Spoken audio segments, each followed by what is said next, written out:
Pineflex mo lang yung ref mo. Lo, hindi ah. Ito nga. Guys, hindi. Grabe naman kayo. Ang totoo niyan, dito ako nag-shoot ng mga videos kung iba kasi ito lang yung parang medyo presentable na parte ng bahay. I mean, dun sa kabila, meron din akong presentable doon na setting, which is yung tambayan ko sa labas.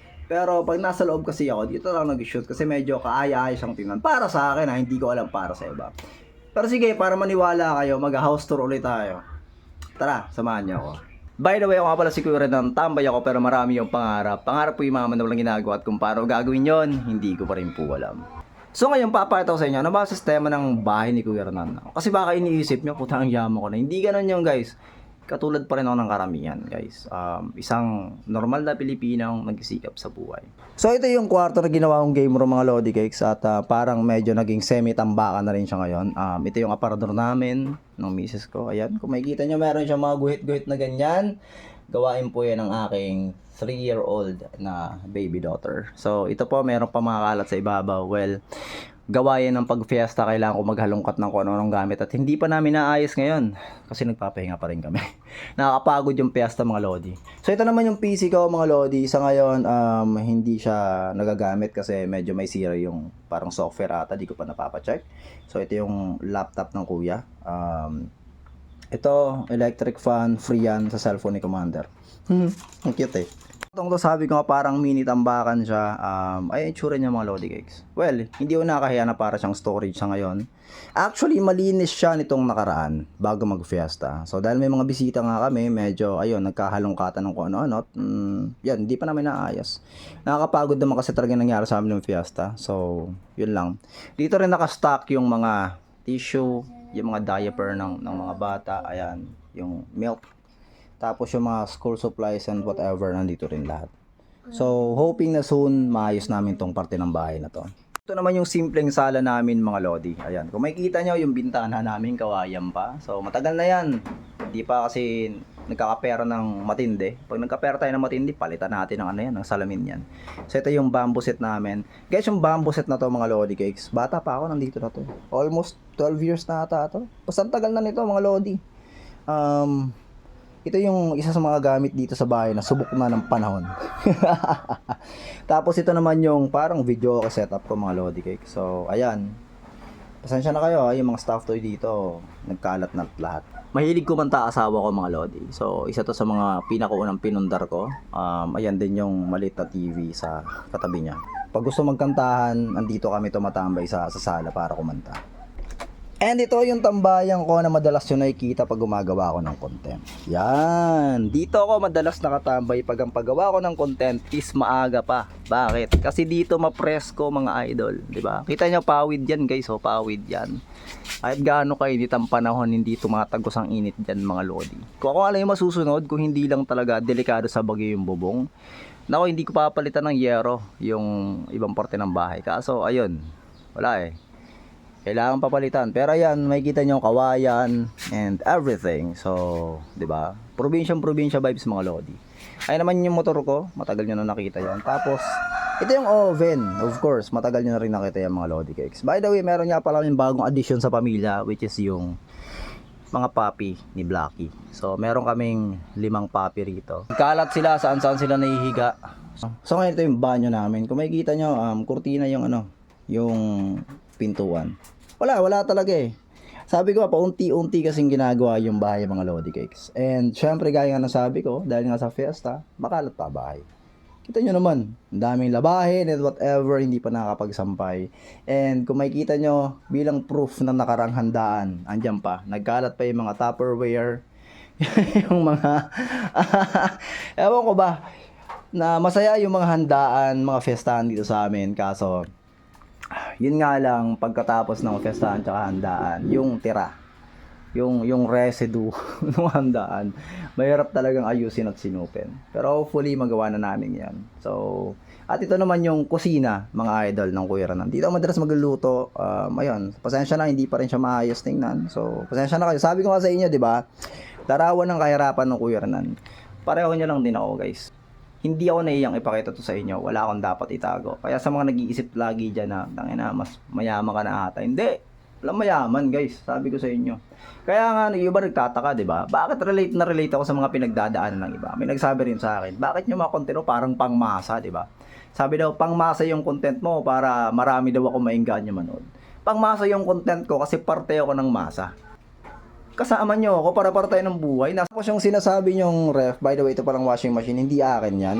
Auto na washing machine. Sa utol ko yan mga Lodi Cakes. So, ito yung sinasabi nyong ref na fineflex ko raw. Wala naman akong pwedeng i-flex dyan. By the way, ito yung luma akong ref, nasira kasi yung compressor niya, pero papaayos ko pa rin siya soon. Ngayon, ito yung ref na sinasabi yung pinoflex. Wala, nasa ilalim yung freezer niya and puro yellow laman yan mga Lodi Cakes ako magsabi sa inyo. Sabi nagbi-business na ako ng yellow ngayon. Pagtitinda na ata ng yellow yun, naisip kong susi sa pagmayaman. So ngayon, kung makikita nyo, walang pwedeng i-flex sa ref ko mga Lodi. Wala naman siyang notable na laman, puro tubig. Ayun na nga. Isa sa purpose talaga namin ng asawa ko kung bakit kami bumili ng ref na ganito, na medyo malaki kasi gusto namin maraming lalagyan ng tubig. Diba? Para hindi na nagkakaubusan ng tubig. So ayan, kung makikita nyo meron pang tira nung fiestahan, may ibus pa rito mga Lodi. May ibus pa. May adobo pa nga oh. Tapos tubig, ayan. Lechon manok ulam namin kagabi, tira. So, bala kong tirahin para sa almusal. Hindi naman ganun katindit kaganda yung ref dito sa bahay mga Lodi Cakes. Pero, sa totoo lang, masaya ako na nakabili ako ng ganito. Hindi ko naman talaga siya piniflex totally Para kayong dyan Tapos yung pinakaling papakita sa inyo yung kwarto namin ni Commander. So, ito nakita na to ng karamihan. So, ito yung room namin, ayan. Meron siyang maraming nakasabit, gano'n. Hindi ko napapakita yung mag-iina ka. So, may kisame naman siya. Tapos, ayun yung TV na medyo mataas ngayong pagkakalagay. Electric fan. So, ayan. Pink na wallpaper. Pasensya na kayo. Huwag niyo akong husgahan. Pero, mahilig din ako sa kulay pink. And, syempre, yung na-score natin yung aircon na split type. So, yun lang naman. So ayun nakita niyo na yung buhay, yung bahay ni Kuya Ranan. Gaya nga na sinasabi ko sa karamihan, ang dami nagtatanong dati kung bakit parang relate ako sa buhay ng mga katulad kong nasa ibaba ng lipunan. Kasi doon ako galing At sa ngayon, paunti-unti ko pa rin pinipilit na umangat para sa pamilya ko, para sa mga mahal ko sa buhay, para sa mga anak ko, sa lahat ng nakaasa sa akin. Kaya sa mga nagtataka dyan kung bakit parang relate ako sa hugot ng mga, alam mo na, katulad ko. Dami nagsasabi sa akin, bakit parang pangmasa lagi yung yung content mo, ganito, ganyan. Bakit parang relate kami sa'yo? Kasi, ako rin diba? Para tayo ng buhay. Diba? Mahirap din naman ako mga Lodi. Pero hindi naman porket sinasabi ko na mahirap ako baka sabihin nyo, hindi na ako masaya sa buhay ko. Sobrang saya ako sa meron ako ngayon guys. Sobrang blessed ako. Well, kung ikukumpara sa iba, marahil hindi pa ganun kaganda yung buhay ko. Mahirap pa ako kumpara sa ibang content creator dyan na naglalakihan na yung bahay, lahat ganito, ganyan. Pero walang problema sa akin yun. Kasi hindi ako mahilig magkumpara ng sarili ko sa iba. Gaya ng sabi ko sa inyo, kung magkukumpara kayo ng mga sarili nyo, kumpara yung sarili nyo sa sarili nyo mismo. Like 3 to 5 years ago. Ako, kumpara ko sarili ko sa sarili ko 3 to 5 years ago. Gumanda ng 5 times yung buhay ko. So, gusto ko lang sabihin sa inyo na maging grateful kayo sa kung meron kayo. And ngayon, totoo ba na piniflex ko yung ref ko? Baka, di ba? Baka. Pero sabihin ko lang sa inyo, kagaya nung dati, may nagsabi sa akin na, ay nako, bili ng gamit, yung bahay mo di mo mapaayos, parang pampulubi daw yung bahay ko, tapos puro tarpaulin pa. Alam niyo bakit inuuna kong bilhin itong mga gantong klaseng gamit? Kasi para sa convenience to ng pamilya ko. Well, halos lahat man tayo na kailangan ng ref ngayon, di ba? Katulad nito, mainit ang panahon. Tapos pag mag-i-stock ako ng mga ulam na lulutuin ko, syempre, sobrang convenient na meron kang sariling ref. Say for example, yung motor, 'di ba? Sobrang convenient na meron kang sariling motor sa panahon ngayon. Yung aircon naman sa loob ng kwarto, si Commander pag masyadong mainit, inaatake siya ng hika niya. Tapos meron kaming maliit na baby. So, convenient din 'yon para sa pamilya ko. So, ako mas inuuna ko yung conveniences ng pamilya ko. Medyo maayos pa naman yung bahay, pero susunod 'yan. And para naman dun sa mga nagsasabi na nagyayabang lang daw ako, kaya flex ako ng flex itong rep. Marahil nayayabang kayo kay Kuya Ranan kasi medyo may kaangasan nga ako magsalita sa camera. Tapos yung mga sinasabi ko, ang daldal ko, di ba? Pero pag na-meet nyo ako in person, kayo na humusga, di ba? Kasi baka sabihin nyo, nako, ibang-iba pala yung tao sa likod ng camera. May nagsabi sa akin dati, ang plastiko raw. Pwede yung sabihin na plastic ako in a sense na madaldal ako tapos medyo maangas sa camera. Pero pag nakaharap niyo ako, unless may pag-uusapan tayong sobrang tindi or sobrang magkakilala tayo, tahimik po ang tao. Well, feeling ko nga baka nagiging introvert na ako kasi mas gusto ko nagstay lang sa loob ng bahay. Pero yun lang naman, sana nalinawan na po yung lahat. Hindi ko talaga piniflex yung ref, 'di ba? Pero ang ganda nga ng ref na yung may ilaw-ilaw. First time ko magkaganto kasi, sorry na, 'di ba? Sa totoo lang, pwede ako magisigaw ngayon kasi masaya ako na may ganto ako. Alam ko hulugan yan guys, installment, hindi yan cash. Aminado ako sa ganyan, hindi po yan cash.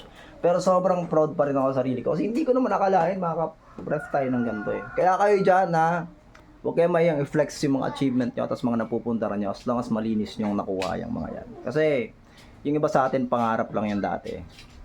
So yun lang. Wala na, tapos na. Ako ulit si Kuya Renan, maraming salamat sa panonood. Maraming salamat sa lahat ng suporta. See you on the next one.